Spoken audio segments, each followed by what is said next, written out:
Саламатсыздарбы, бүгін біз өте дәмді ас дайындаймыз. Алдымен керекті заттарымызды дайындап аламыз.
Бәрін жеке-жеке араластырып, жұмсақ қамыр илейміз.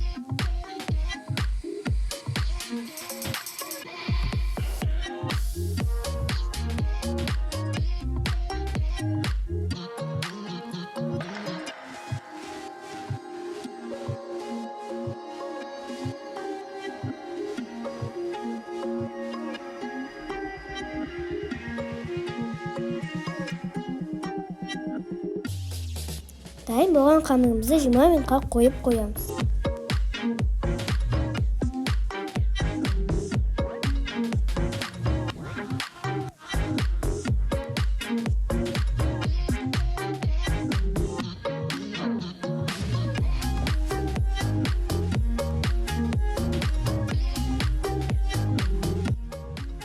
Қамырымызды жайып, таяқшаларға бөлеміз.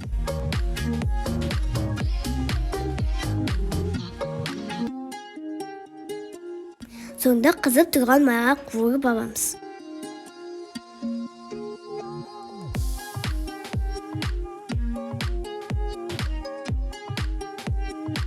Май ыстық болғандықтан анам қуырып берді.